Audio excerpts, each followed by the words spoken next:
Hello and welcome to another episode of Fast Talkers as we take a perusal around the paddock people that aren't actually in the paddock but have a good chat about all things motorsport related. And I am delighted to say I am joined by three beautiful people who are all at different time zones, so it's a little bit confusing, but we've gone to the west today. So Leigh Diffey, hello to you, NBC Sport commentator and general motorsport nut. How are you?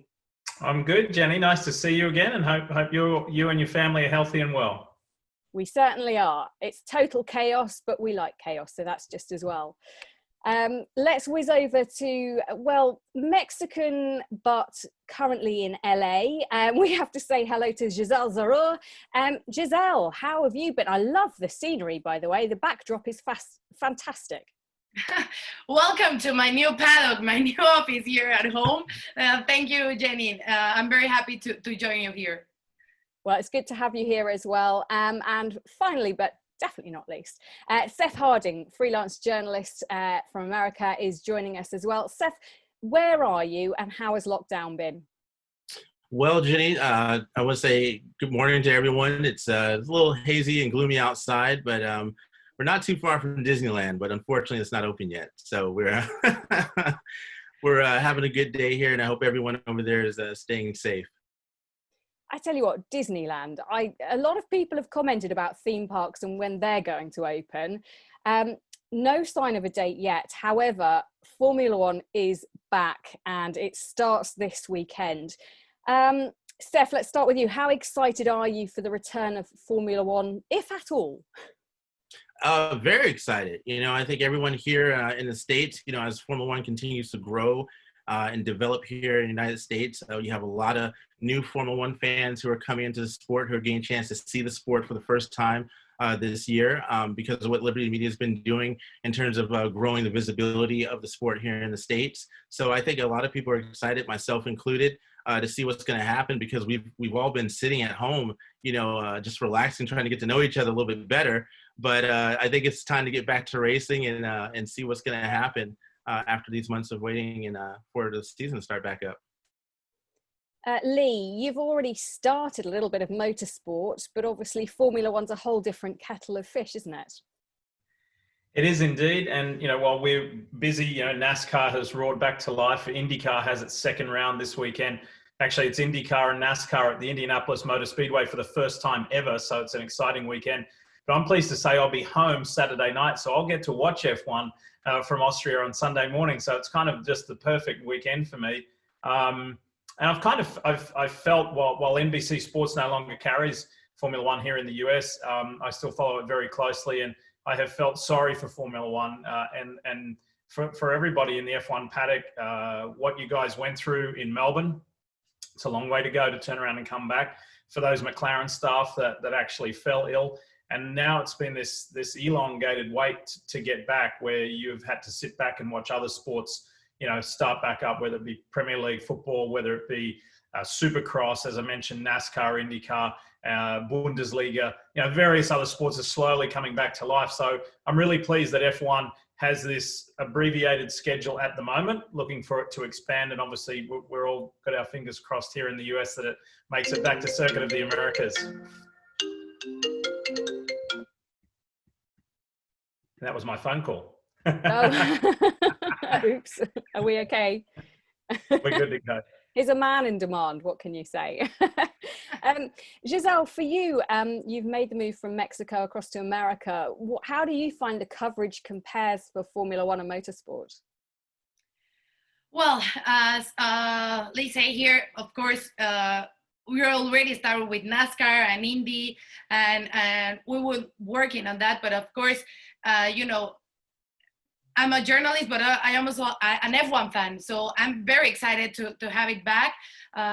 It's a long wait because, as we know, everyone was expecting to start the season in Australia, and suddenly it was like, we have nothing. And now we have all these weeks with all these news about like the silly season, the seat movements, no? And now I think is, of course, we want to see racing, but the the continuation of all this information about the for example, Vettel, what's going to happen with him, you know, and all these things that has been going on, all this information that at least make us talk about something during these days. Yeah, it's quite extraordinary, I think, to be starting a season knowing that 3 drivers won't be in their cars next season. I mean, the way that this season is unfolding is curious. It's made for a big difference. If you could only pick one piece of news that's happened in this kind of enforced off season, what do you think the biggest lead story for Formula One has been? Let's start, Giselle, you can go first. I think the Sebastian one, because we know that they've been struggling during these years to get a championship, to get the title. But to be honest, I never imagined that they will get into that decision. I was hoping because I think that both the team and the driver made mistakes. So I think that they both were in the same position, okay, we've been struggling, we haven't made the best decisions. But I never imagined that they would say okay, this story is done. So I think that for me, that was the highlight of this quarantine news. Sef? I would have to say what we've seen in the world of motorsports, from NASCAR with the banning of the Confederate flag, and Formula One with their push for diversity and inclusion, and how they're developing that, and what Formula One wants to do in terms of opening up the world of motorsport to those who are able to, the people of color. I think it's a great thing what Chase Carey is doing by donating $1 million to put forth for apprenticeships and internships. Formula One is the pinnacle of motorsport, so they should be at the front of this. They should be leading the charge in inclusion and opening diversity in a sport, because this stretches back, decades. You can go back to the 1920s and 30s with Dewey Gatson and Charlie Wiggins, and the Colored Speedway Association, and that fight for diversity. And what they went through, all the way through Willie Ribbs, going to the Indianapolis 500, to what Bubba Wallace is doing now, and of course Lewis Hamilton. There's so many figures, people of color throughout the history of motorsport, who have who have paved the way for each other, because they've had a fight for diversity and equality in motorsport. And I think it's a great thing that Formula One is leading this charge and opening the doors up the way they are. Yeah, Lewis Hamilton has certainly, I think, stepped up over the last couple of months. He's changing, he's much more vocal. We will come back to that in just a moment, because obviously we're going to talk a little bit more about it. But if we just talk headlines, and Leigh, what do you think is the biggest headline that you would choose from this enforced break? Yeah, I agree totally with Seth and Giselle on their topics. And just to maybe give a third one and something different, is that when you think about, in particular, Formula One teams, you almost think about them as bulletproof or shielded, or they'll be there forever. But yet we see the likes of McLaren and Williams, 2 of the most successful constructors in the history of the sport.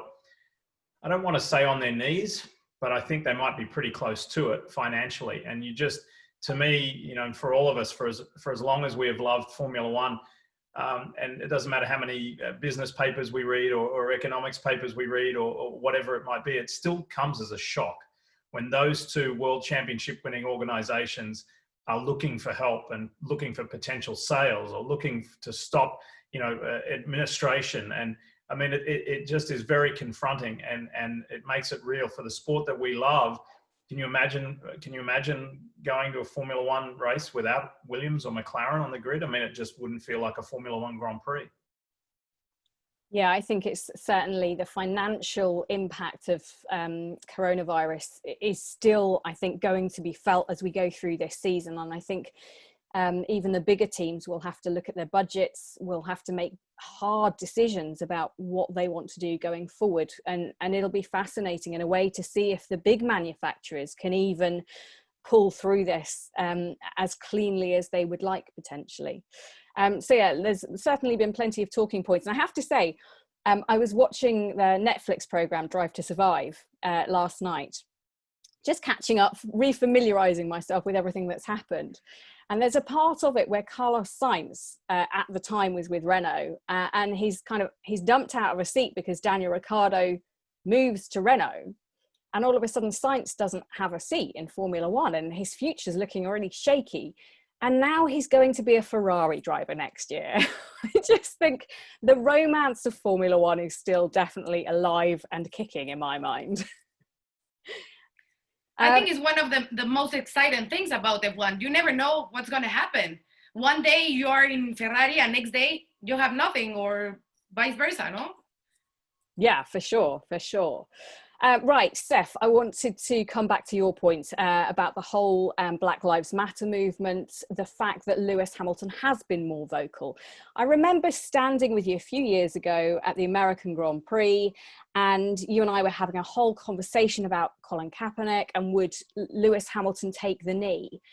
And I think realistically at that point, we both thought he probably wouldn't. He might be tempted, but he wouldn't. Do you think now we're in a totally different place when it comes to the politics of Formula One and diversity? I think we have. The world, I think, has said that with what we've seen, that, you know, as well as people will bring that argument that, you know, of course, all lives matter. But at this point in time, at this stage that we're in our society, there's a focus on people of color who are suffering at the hands of police violence. And there are people who are being very vocal in terms of, you know, being against that. And everyone is starting to listen now. And we see that in motorsport. We see that in industry. We see that, you know, in every facet, you know, it's being heard around the world. And I would also say that, you know, from what we've heard from Lewis and his postings, I mean, we can go back years. This has not been a new thing for Lewis. He's always been very vocal, and he's always stood up for humanitarian causes, environmental causes. You know, he's always used his platform to make his voice heard when, you know, addressing these issues. And we can even go back throughout, you know, history with other athletes, you know, Muhammad Ali, we can go to Jackie Robinson, we can go to, you know, Billie Jean King. You know, all athletes have always used their platforms to address social issues and injustices that are happening. It feels like this has a different momentum to it. Mercedes have come out, and I was speaking to the team yesterday. Toto Wolff, Lewis Hamilton sat down. They've been in conversation a lot, and within 48 hours from the idea to making a decision, they went, okay, let's change the entire livery. Let's do everything differently this year. And for a team like Mercedes to come out and be so positive in their attitudes and their actions, Leigh, this feels different for Formula One. This feels like Formula One is getting involved in politics, where sometimes traditionally they've stood back and haven't got involved. Well, I agree to a point. I'm not sure they're getting involved in politics. I think they're getting involved in one of the largest race relations movements we've seen in a long time, in decades, and one that's been necessary. I've just come off a work call that lasted more than an hour. It was company wide, where our lead executive group, were laying out, you know, the footsteps for our company, where it's not just words, it's actions. There needs to be procedures, protocols, policies put in place where we can't just stay where we've been. We've got to be better, and we've got to challenge ourselves to be better. And that's as a broadcaster. But then when you go out into the corporate world is doing the same. And it's long overdue. Growing up in Australia's a very multicultural country, and I am very privileged to have, back then, kids of color as my best mates. Now, as a grown man, I can think 3 or 4 of my mates, very dear friends, are black men here in America, and they've helped educate me over the years of what they have gone through, either in the workplace or in social or on the sporting field. And it's got to stop. Like, here is the line in the sand. And it was very unfortunate, the tragic and controversial death of George Floyd, that sparked this.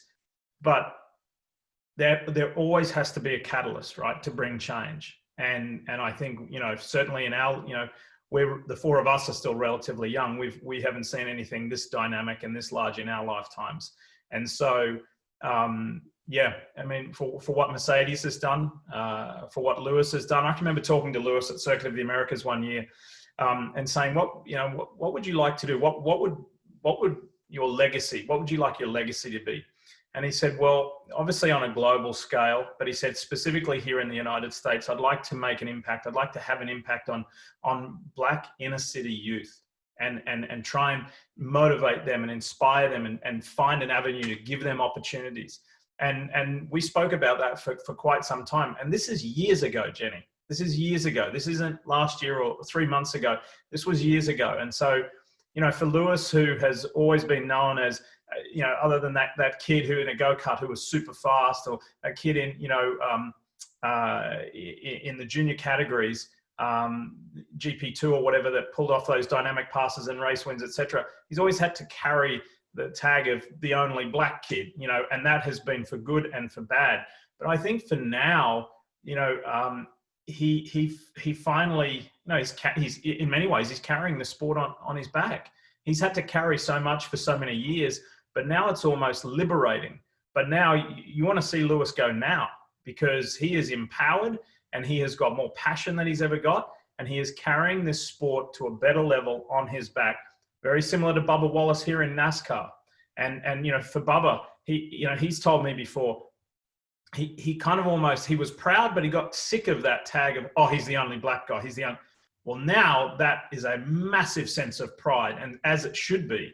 And so I think when you look to people like Bubba and Lewis as the turning point in on our side of the fence, in our world, in our little globe of motorsport, but it's got to go out to football. And we mentioned Colin Kaepernick, and it's got to go out to all corners of the sporting world in a very positive way. And this is just the beginning.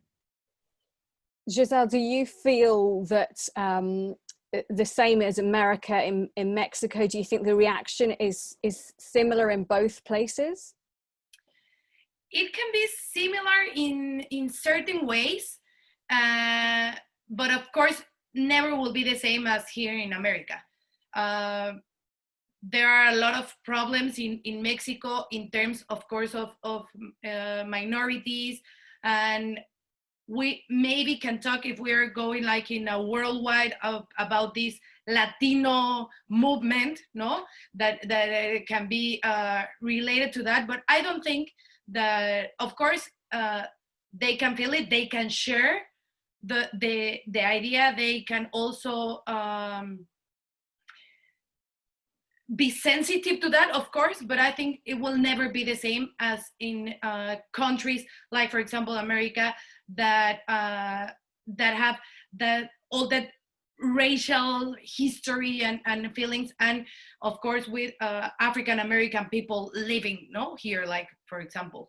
So as for example, these days that Formula One launched this program, We Race as One, promoting the inclusion and diversity. Of course, a lot of Mexicans like share the idea or get together, and even I talk with a lot of people and we're like, yes, it's cool, and let's support it, because as Formula One, as this worldwide sport, I think is a good way to show the flag and say, like, we run worldwide, and as we are a worldwide sport, we can also promote all these different, like they said, races or women in motorsports, but because that is also another theme, or in our case, like Latinos, or let's bring everyone together. As we're worldwide,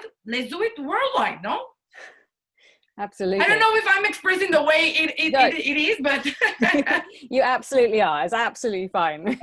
Giselle said to me before she came on, could we do this in Spanish? And I said to her, look, the only thing I can say in Spanish is, can I have 2 beers, please? And I don't think that's going to get us through a program. Sorry. Maybe after the program. Us Brits are really bad when it comes to languages. Just to round off this, Sef, when you were in the paddock, did you ever feel like you were one of very few Black men or Black people in the paddock? Did you ever feel any abuse, or did you feel any racism towards you? Well, I will say that, I think Lewis Hamilton put it best in an interview one time, because one of his favorite movies is Cool Runnings. And there's a scene in Cool Runnings where the team bring the bobsled up to the top of the hill, and everyone else sort of looks and stops for a minute. And there was sort of the feeling of that. But like Leigh was saying earlier, you know, you carry the title of, you know, you're the only African-American, you know, first and only African-American journalist in Formula One. At some point, yes, you do carry it with pride. And as, you know, as an African-American man, yes, I carry that on my shoulders. I you know, because I've talked to young people of color who have never met someone like me, who've never known about Formula One, and they're surprised and they're inspired that, oh wow, it's not just a white sport. This is not just for this particular group of people. I can be this too. And I think it would be wonderful with what Formula One's doing with the We Drive, you know, Race Together, and them establishing a task force that they go into communities of color and they give those opportunities. And it would be great to see a Lewis Hamilton go into, you know, a historically Black college and speak, you know, and inspire, you know, and let those young people who are inspired to be an aerodynamicist or an engineer know that there's a place for them in motorsport, that they can do that. I think it would be a very surprising thing because, like I said, when I've spoken to young people and I've shown them pictures of a Formula One car, their eyes just blow up and they're like, wow, this is what you cover. And I'm like, yeah, this is what I cover. And then they see Lewis Hamilton and then they connect, because then they say, hey, there's someone that looks like me that's doing this, you know, that's in racing. And it's a great thing. And I think I'd love to see the task force really tackle that, really get in and give those opportunities to young people and communities of color that chance to visit a racetrack, to go to Circuit of the Americas, see a race, you know, get inspired so we can start building things up from the grassroots of a next generation of, you know, people in Formula One. On that subject of Circuit of the Americas, I wanted to ask you all, do you think Formula One will be racing in the Americas? And I use the Americas largely looking at kind of the whole North, Central, South America. Do you think we'll be racing there this year? Giselle, you are wiggling your eyebrows. I'll come to you first. I'd love to, but I think it's gonna be difficult because of the situation. You know, the many cases here in the States and also, for example, in Mexico and Brazil, that are the three countries that we have Formula One. Of course, I hope, and I really would love to have Formula One on this side of the world, but I think it's gonna be tough. I heard that there was an option of moving for example, the Mexican Grand Prix, moving it forward some days in October. That I think is weird, but they were planning on that. Maybe because the way they want to get together this 15 race calendar, but there was this option. I think that if they go to Mexico to race, it will be without fans. You know that in Mexico is 300,000 fans per weekend, so it's like a red sign, no, for COVID-19. So I hope they can race, maybe without fans, but I think it's gonna be hard. Even though Mexican Grand Prix already sent a press release saying we are ready to race, welcome everyone. But we have, what is it? Okay, like 2 months, maybe 3 to wait that peak goes down and maybe to get to reschedule everything. So it's difficult, but I still hope that we can make it. Leigh, what do you think? Well, what I think and what I know and what I hope are all different things. I really want to see Circuit of the Americas make it for the next 2 years to that 10 years, to see out that 10-year deal. Because while there has been all of this talk for multiple years about multiple US Grand Prix, I for one don't want another US Grand Prix. I think it dilutes the product. I think we saw that happen in MotoGP here in the United States. One US Grand Prix is enough, in my opinion, and Circuit of the Americas is the home of the US Grand Prix.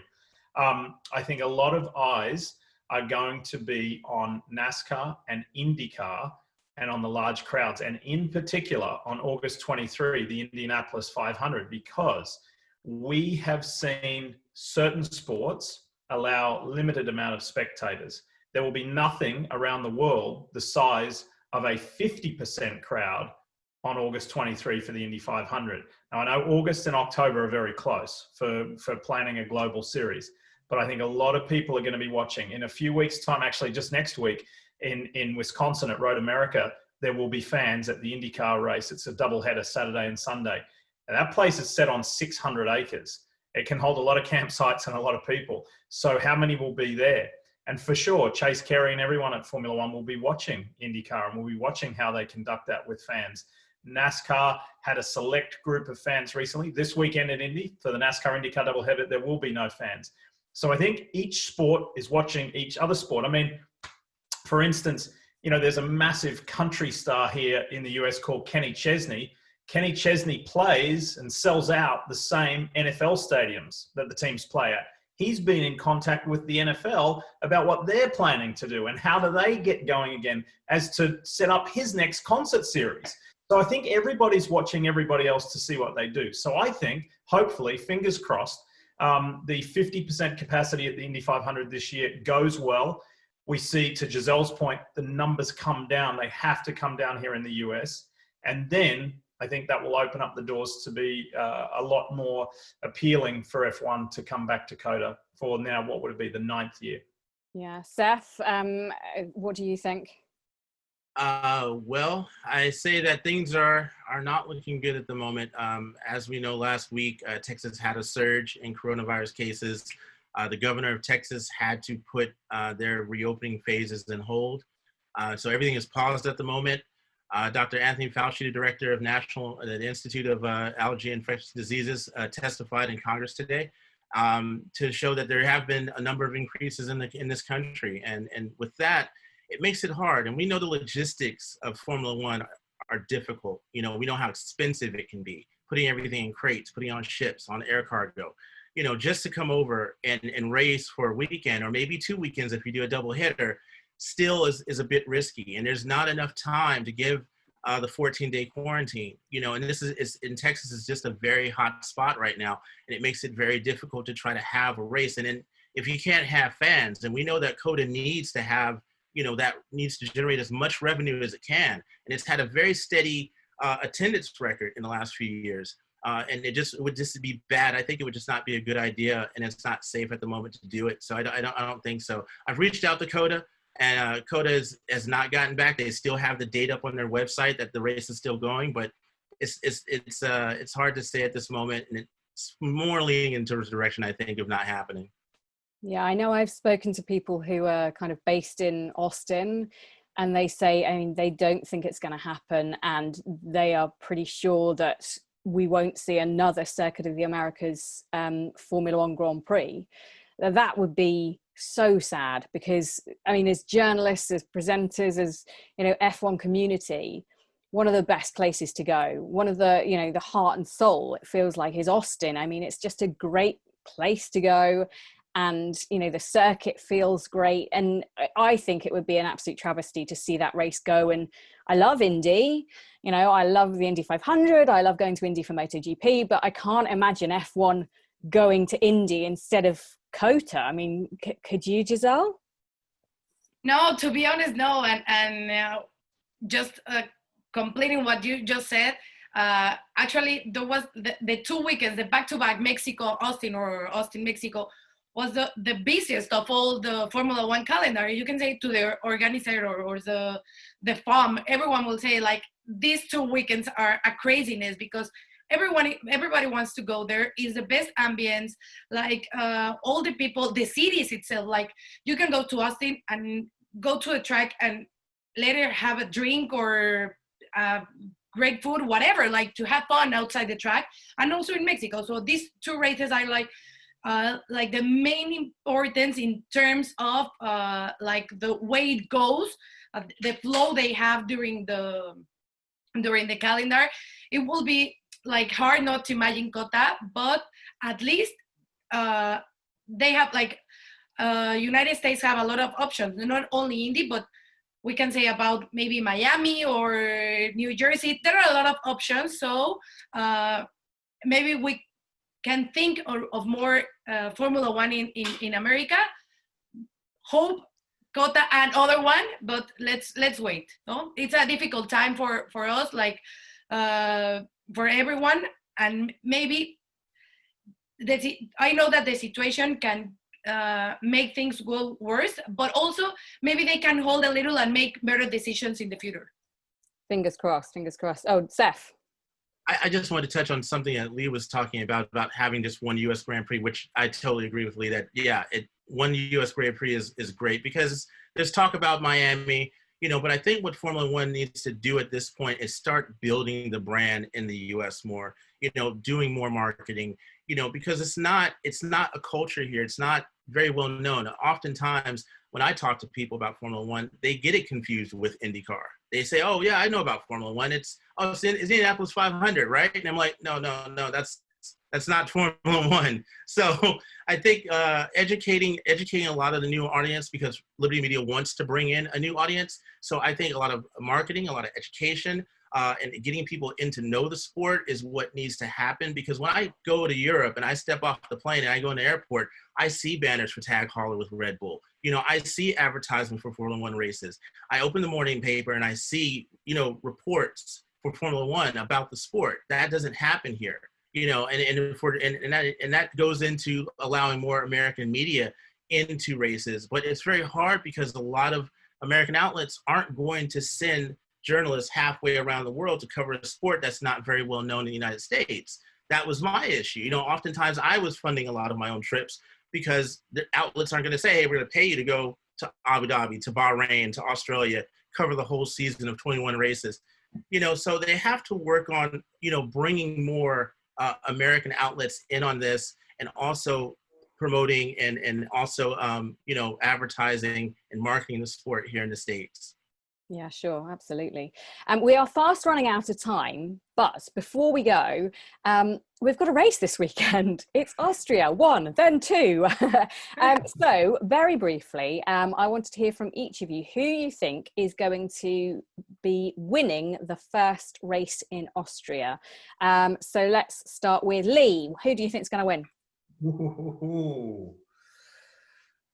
Should I go for well, it's not really that much of an outsider. I'm going to say Valtteri Bottas. A lot of changes in his personal life. I think there's going to be a lot of aggression there, a lot of hunger, and I think he's going to. I think he's refreshed. I think he needs to assert himself and prove himself yet again. He's had some decent runs in Austria. I love that track. And so anyway, you can laugh at me, but I just didn't want to say Lewis because I think Lewis, but I'm going to say Valtteri. You sound like we're on our radio show. We're constantly searching for other people to pick because we don't want to say the obvious, because that's really poor radio. Sef, who are you going for? Oh boy. Well, I mean, we know that Mercedes has had a little trouble around Austria in a few years. They struggle with the car there. Red Bull's been strong. Max has done incredibly well there. But it's something about Lewis, he has a way of digging to that extra gear. And with everything that he's been doing lately, he uses that to drive him. He uses that to push him. And I think that's going to lead him into a victory this weekend. So, but don't be surprised. I think Red Bull's going to put up a good fight, though. Giselle. I'm going with Max. I think Max Verstappen and Red Bull will do it at the home Grand Prix. So I'm going with him, with Maxito, as I call him. Maxito. I named him Maxito because, here in Mexico, we use like these diminutives for the kids and he is actually a young man. So Maxito. So the fact that we've said all that, Jenny, that means Vettel's going to come out and answer the critics. Sebastian. I was going to say, no one's gone for Ferrari. No one said Leclerc. No one said Vettel. Are we writing off Ferrari for the first couple of races until they bring their upgraded Uber Ferrari? It's a good question. I don't know. I think I'd love to have this chat this time next week. Okay. So, Let's do it. This is like being in that gap in between Barcelona and Melbourne, isn't it? except it's halfway through the year. Yeah, so surreal. Right, we've run out of time. Thank you so much for all of you for coming on. Here's to the season. Stay safe, stay well, don't catch coronavirus. And hopefully at some point this year, I will see each and every one of you. But thank you so much for coming on. Thanks, Jenny. Thank you. Hope to see you soon. Bye, guys. Thank you. Awesome.